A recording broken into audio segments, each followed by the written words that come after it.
Bismillahirrahmanirrahim. Assalamu alaikum. Dear students, I hope you are learning at home. Previously, what we have studied about the transportation system in humans, right? इसमें क्या हमने पढ़ा था कि हमारी human body के अंदर आपके ब्लड डिफरेंट मटेरियल्स की ट्रांसपोर्टेशन कैसे होती है. फिर आपने कंपोजिशन ऑफ हार्ट पढ़ा था. Now come to page number 9. Arteries. These are the blood vessels which carry oxygenated blood from heart to all parts of the body. क्या होती हैं ये blood vessels होती हैं जो क्या करती हैं, कैरी करती हैं ऑक्सीजनेटेड ब्लड को. ऑक्सीजनेटेड ब्लड क्या होता है? जिसमें ऑक्सीजन होता है, राइट. हार्ट से उसको कैरी करती है और डिफरेंट पार्ट्स ऑफ बॉडी तक लेके जाती हैं. कहते हैं कि सारी जितनी भी आर्टरीज होती हैं वो ऑक्सीजनेटेड ब्लड को कैरी करती हैं सिवाय एक आर्टरी के. वो कौन सी? आपकी pulmonary artery. The wall of arteries is made up of 3 layers. अब क्या कह रहे हैं, जो वॉल होती है आर्टरीज की वो 3 लेयर्स से बनी होती है. एक होती है outer layer, middle layer and inner layer, right. 3 layer से बनी होती है. पहले आउटर होती है, फिर मिडल होती है और फिर इनर लेयर होती है. फिर आपकी कैपिलरीज है. These are the blood vessels which are only 1 cell thick. क्या होती हैं? ये भी ब्लड वेसल्स होती हैं लेकिन ये सिर्फ 1 सेल थिक होती हैं. Their function is the exchange of material between blood and tissues. Blood और टिश्यूज़ के दरमियान में जितने भी मटेरियल होते हैं उनकी एक्सचेंज में जो हेल्प करती है, ठीक है. इनका ये फंक्शन होता है. They reach to every part of body tissues. क्या कहते हैं कि ये बॉडी टिश्यूज़ हमारी जितने भी होते हैं उन तक ये क्या करते हैं, पहुँचते हैं. अब वेन्स क्या है? These are the blood vessels. ये भी क्या होती हैं? ब्लड वेसल्स होती हैं which carry deoxygenated blood. ये क्या करती हैं? आर्टरीज ऑक्सीजनेटेड ब्लड को कैरी करती हैं और ये डी ऑक्सीजनेटेड ब्लड जिसमें कार्बन डाइऑक्साइड होता है, ऑक्सीजन नहीं होती. Blood from all the parts of body to heart. Arteries आपके ऑक्सीजनेटेड ब्लड को हार्ट से बॉडी पार्ट्स में लेके जाती है, जबकि वेन्स आपके डी ऑक्सीजनेटेड ब्लड को बॉडी पार्ट से कहाँ लेके जाती है? दिल की तरफ, हार्ट की तरफ. All the veins carry deoxygenated blood. Veins सारी की सारी वेन्स क्या कलेक्ट करती हैं? उनमें क्या होता है? डी ऑक्सीजनेटेड ब्लड होता है, एक्सेप्ट पल्मोनरी वेन के अलावा. इसी तरह जब हमने आर्टरी की बात की थी, सारी आर्टरीज जो होती हैं उनमें कौन सा ब्लड होता है? ऑक्सीजनेटेड ब्लड, जिसको हम साफ खून कहते हैं, जिसमें ऑक्सीजन होता है. सारी आर्टरीज ऑक्सीजनेटेड ब्लड कैरी करती हैं सिर्फ पल्मोनरी आर्टरी को छोड़ के. इसी तरह वेन्स में भी है, सारी वेन्स में डी ऑक्सीजनेटेड ब्लड होता है सिवाय पल्मोनरी वेन के.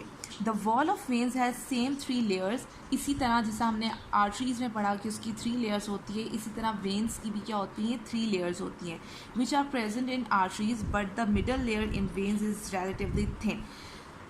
लेकिन जो मिडल लेयर वेन की होती है एज़ कम्पेयर टू आर्टरीज, वो क्या होती है? आपकी थिन होती है. आर्टरीज की निस्बत वो क्या होती है? थोड़ी सी थिन, मतलब पतली होती है, right. Now turn your page number 10. Page number 10 पे है कंपोजिशन ऑफ ब्लड. अब ब्लड किन चीज़ों से मिलके बना हुआ है? Blood contains 2 parts. अब ब्लड में 2 पार्ट्स होते हैं, 2 हिस्से होते हैं. एक प्लाज्मा होता है और दूसरा आपके ब्लड सेल्स होते हैं. अब ब्लड सेल्स क्या होते हैं? आपके 3 तरह के होते हैं. एक रेड ब्लड सेल्स होता है, एक वाइट ब्लड सेल्स होता है और एक प्लेटलेट्स होते हैं. अब रेड ब्लड सेल्स का क्या फंक्शन है? It involve in transportation of gases. अब रेड ब्लड सेल्स में क्या होता है? आपकी गैसेस की ट्रांसपोर्टेशन होती है आपकी बॉडी में. फिर वाइट ब्लड सेल्स क्या कहते हैं? Body defence. आपकी बॉडी को डिफरेंट चीज़ों से, डिफरेंट डिजीजेस, थिंग्स से आपको क्या करते हैं? डिफेंड करते हैं, ठीक है. और प्लेटलेट्स क्या होते हैं? Blood clotting. जो हमारी बॉडी में ब्लड क्लॉटिंग हो जाती है, खून जम जाता है, उसको डिफेंड करते हैं, राइट. यहाँ पे आपको एक पिक्चर भी दी गई है सेल्स की. ये वाइट ब्लड सेल्स हैं, ये प्लाज्मा है. प्लाज्मा यूजुअली क्या होता है? जिसको हम क्या कहते हैं? वैक्यूम प्लेस कहते हैं, जो खाली चीज़ें होती है. प्लाज्मा लिक्विड टाइप होता है. Red blood cells and these are the platelets, right. अब हैं डिसऑर्डर्स अफेक्टेड बाय डाइट. अब क्या अगर हम अगर एक प्रॉपर डाइट नहीं लेंगे तो उसका हमारी बॉडी या हम पे क्या असर हो सकता है? मायोकार्डियल इन्फेक्शन, ठीक है. इसमें क्या है आपका पहला disorder? Myocardial infection. It is commonly called heart attack. इसको हम कॉमन ज़ुबान में, आम ज़ुबान में क्या बोलते हैं? Heart attack. It happens when heart is under stress of pumping blood to body parts. ये कब होता है? जब आपका हार्ट जो होता है वो स्ट्रेस में होता है, ठीक है। स्ट्रेस में कब होता है? जब वो प्रॉपरली आपको ब्लड अपनी बॉडी में पंप नहीं कर रहा होता। This stress is the consequence of blockage of arteries by deposition of cholesterol.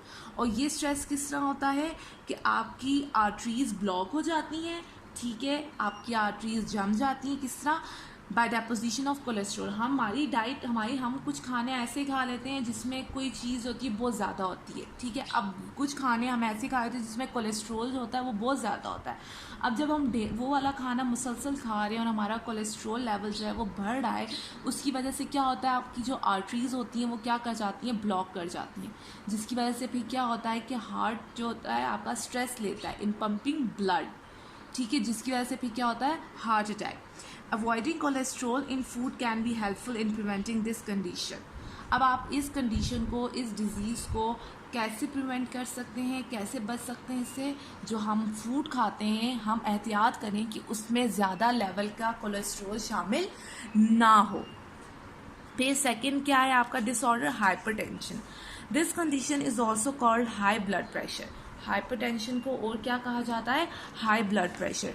Prolonged high blood pressure damages the blood vessels. Prolong मतलब ज़्यादा देर तक ब्लड प्रेशर का हाई रहना क्या डैमेज कर सकता है, आपकी ब्लड वेसल्स को, ठीक है। This condition can be control with the help of good diet like eating less fatty food, taking in more foods, vegetables, grains and food containing higher amount of fibres. अब हम इस condition को कैसे control कर सकते हैं, हम अपने ब्लड प्रेशर को कैसे कंट्रोल कर सकते हैं?